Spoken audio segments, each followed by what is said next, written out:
Hello ladies and gentlemen, and welcome back to some more Xera Survival, episode 3 with our series here.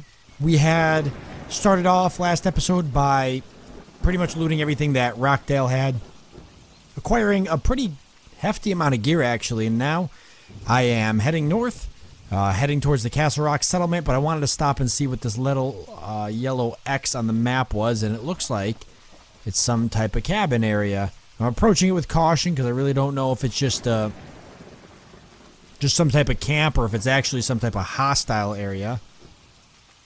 I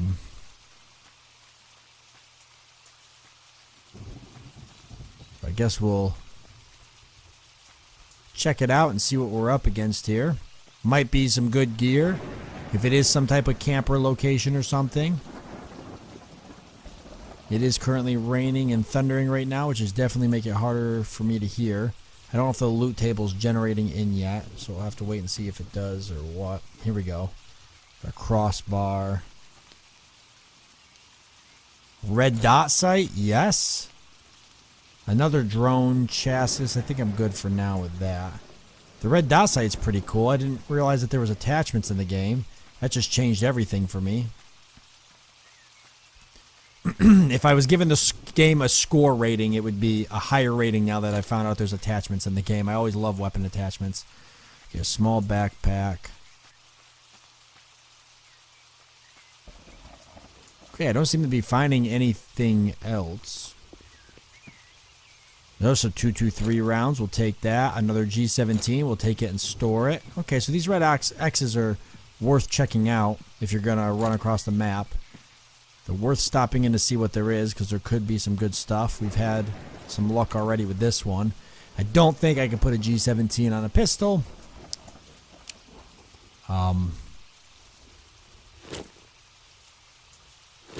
Yeah, it's not letting me attach it to anything.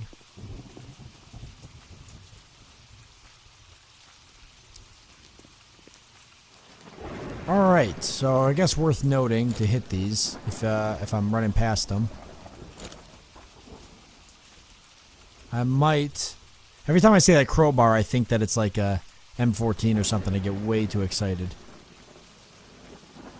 Okay, I guess we're going to start heading towards the settlement. It's going to be the next best place to go for us. Heading to the settlement will hopefully...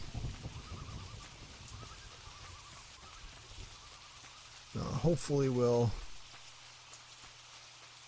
give us a place to store our goods and maybe do a couple other stuff. Not sure. Okay, I can't help it right now but read this chat.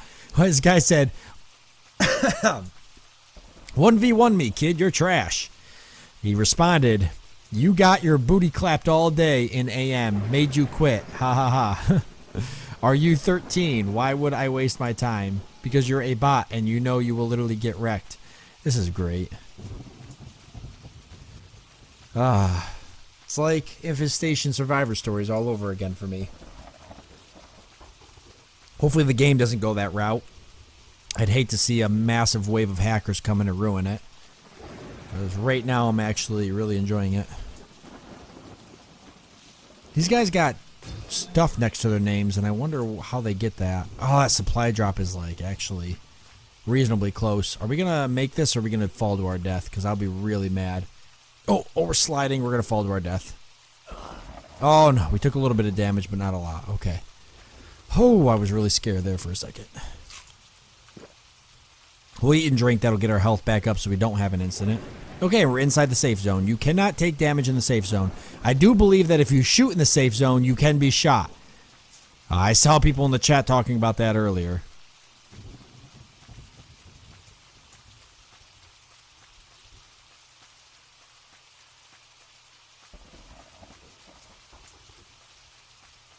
Alright, I'm gonna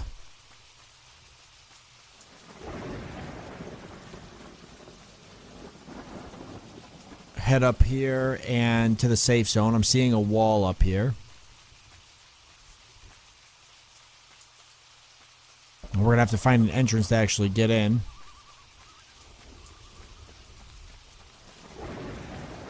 I'm glad that the safe zone kind of starts a larger range outside of it versus it being within the walls, because that can make for a really unfortunate situation. People camp outside the safe zone to kill people entering. All right, probably going to be NPCs and such in here. Let's see what we can do. Robot, which is a player, and press E to access the vault. So here we go. So this is where we can store. It's a global inventory warning. During the closed alpha, your inventory may be wiped completely. This is to help balance the loot economy as we make changes to the loot tables. I'm perfectly okay with that. That's just the nature of the beast. We'll put our civilian MVG in there. The extra robot chassis, extra G17, because I'll take these if I die at some point. I got a lot of ammunition for guns I don't have. I wouldn't mind dropping off 50 rounds of these for the G17 that I currently have in there. Oh, I dropped it on the ground. Holy crap. Okay, oh, he's right there. Okay.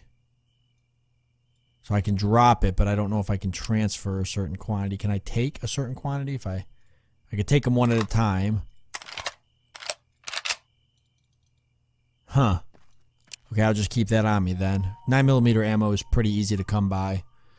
Drop the electronics off for crafting. I guess I'll keep that stuff because we want to try to make a drone. I'll need batteries for it. The medium backpack will drop. I really kind of want to keep the 5.56 or the 2.23 rounds. We might find a military grade weapon. I will drop the baseball bat off. Another G17. And the metal scrap, I guess. Oh, and the 50 caliber rounds. I'm going to keep the 2.23 and the 5.56. 5.56 difference. Okay. I like to explain this occasionally across my series. A 2.23 round is also a 5.56 round. The 2.23 is the civilian version of the 5.56. But they're both the same caliber.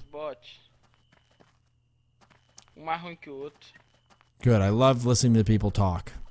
Not really. I'm being way sarcastic. There's a helicopter right here. I don't know if this is going to play a part later on in the game. It'd be kind of cool. I highly doubt it. So the global inventory, I don't actually see any type of global, I want to say market.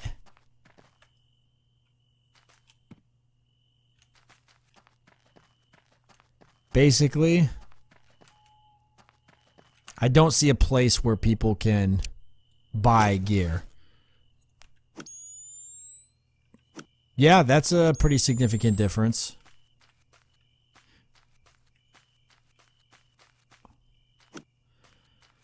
I wonder if the civilian night vision is technically better in regards to, say, if you were to have military night vision.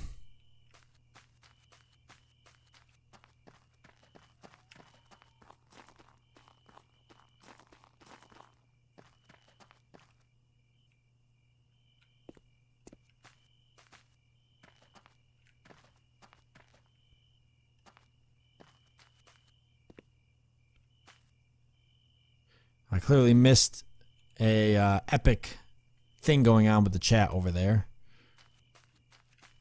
Looks like a moderator or somebody stepped in and cleaned up all the garbage that was happening. So that's good. I like to see that. Moderators that are involved. Okay, we've got that other camp down there.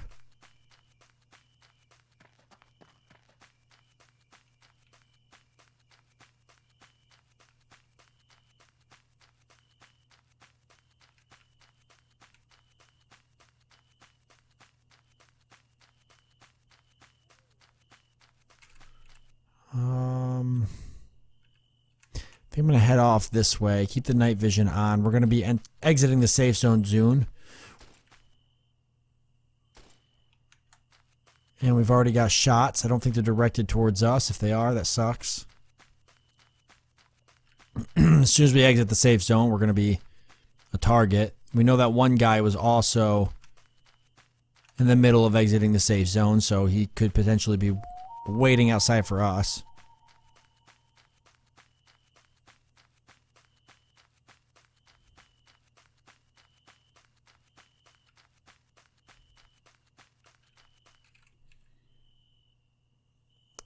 All the supply drops actually seem to be right here.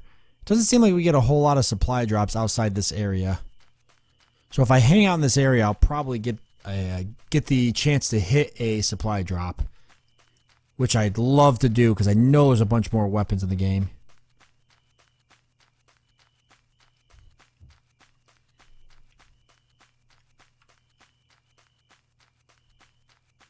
All I've found so far is the G17.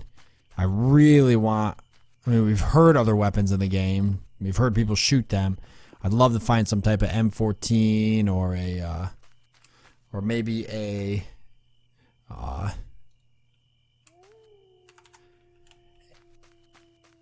AR-15. A sniper rifle would be cool. Whatever kind of sniper rifles might be in the game.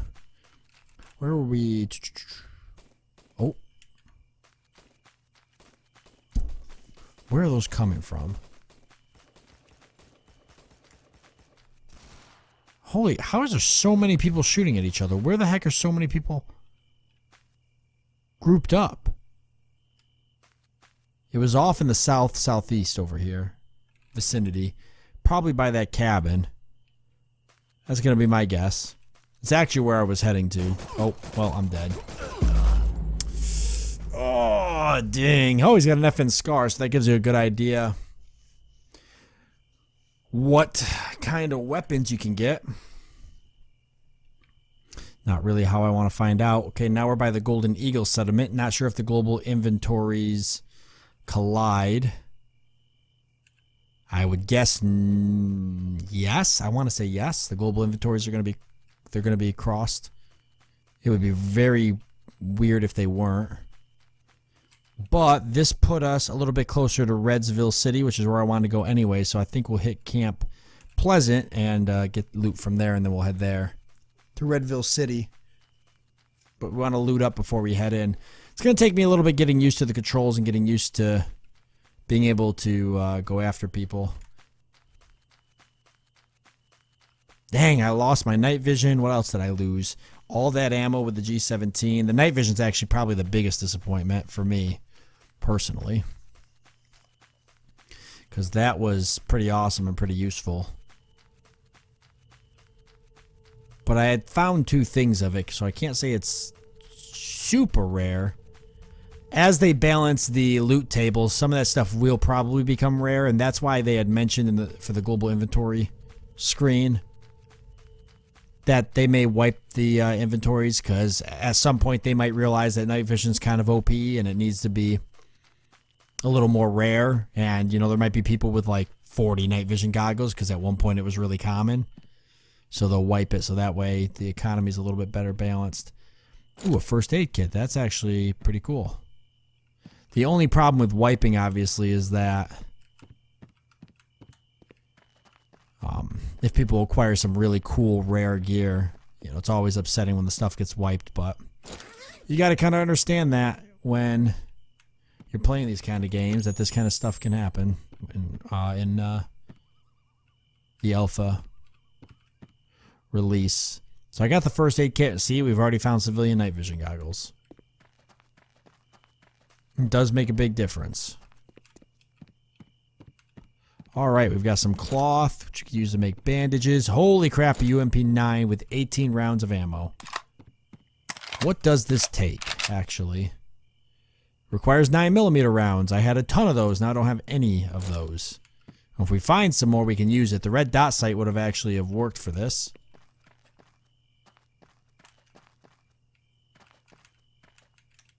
Somehow, I was just able to bug myself into going forward perpetually.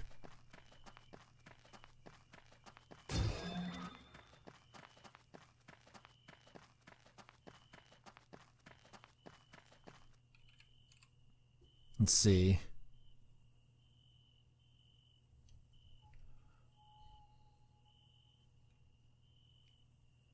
So where, let's see, Pleasant Pasture seems like a really worthless place to go to. There's another yellow X right here, which it probably makes sense to hit these before we go into Riverdale City? Or Redsville City? Okay. Kind of makes sense to hit these X's and see if we can find some more good gear. The last one we didn't do too bad at. That's actually where we found the red dot sight, which would now come in handy. I want to say that I wish I stored more of that stuff, but you can never know. You know, I kept it on me because I thought maybe I'd find another gun before I died.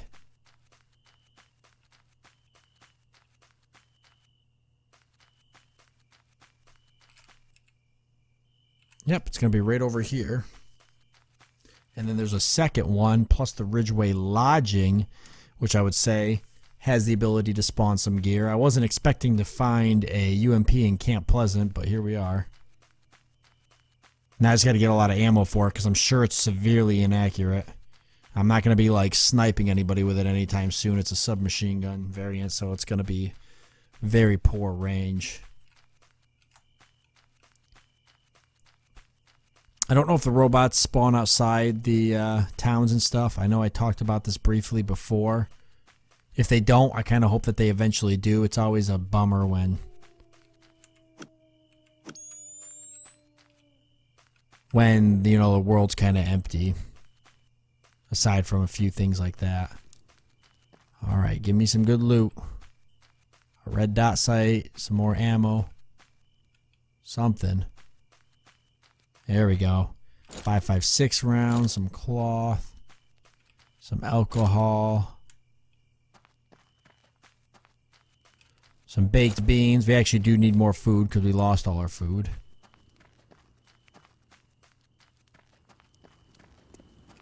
A small backpack. We'll take it because we don't have any backpack right now. That's it. A little bit of anticlimactic there. Oh, is that? Yeah, it's the LOX. I was going to say, we weren't fully on it, so I wasn't sure. But it is. You know what would be cool, and I've mentioned this for a couple survival games, and I'd love to see it here, is the helicopter crash system, where stuff randomly spawns around the map. Kind of like DayZ had, where you could be running through a field, and then there might just be some black smoke in the distance, and it's a crashed helicopter, and it's got good gear around it. I'm surprised more games don't implement something like that. I find it very useful in terms of the fact that it constantly keeps the map somewhat changing. And it makes running through just big open areas like I'm doing now a little bit more exciting, because you're kind of looking for that, you know, that black smoke. Or something along those lines. You know, random military convoys on the street. Anything to kind of just spice things up. I think leaving it sort of empty in between the towns and the cities doesn't really help, and having fixed locations like these yellow markers here is definitely a little bit better in terms of fleshing out the middle of the map and putting sort of points of interest where people can acquire a little bit better gear in the center of the map to draw people out of the cities and such. It's not a bad idea, especially useful for new spawns to gear up and maybe get some good gear, but I just think the whole thing could be a little bit better implemented in terms of keeping the center of the map outside the cities also engaging, so it doesn't just feel like everybody consistently over and over again is hanging out in the cities, and if you're not in the city, you're spending 99% of your time just running to the city because you're not doing anything outside of it. Oh my god, we found a key. So they can be just randomly found, which means if we find another military box, a military crate, we can open it with the key we got. That's huge. I think. I haven't opened one up yet, so I don't know if there's anything good in them. But now I want to find one, and I tell you what I don't want to do. I don't want to lose this key. Because if I do, I'm going to be pretty mad about it. We knew where that one was, but I'm going to guess that they, just like loots, any type of loot, they just spawn randomly in the game. So it's not like it's anything that's going to be there all the time. It could be, but I would doubt it. There's some cars down here that might be worth checking out. By cars, I mean train cars. It doesn't look like I can get inside of them anyways. Oh, yeah, I can. Good. Some cloth, another small backpack.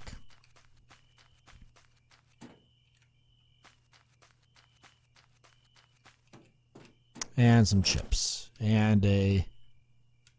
something on the floor. Looks like something you could pick up, but it's not. Alright, there's a building over here. Might be worth checking out. So we'll take a look at that.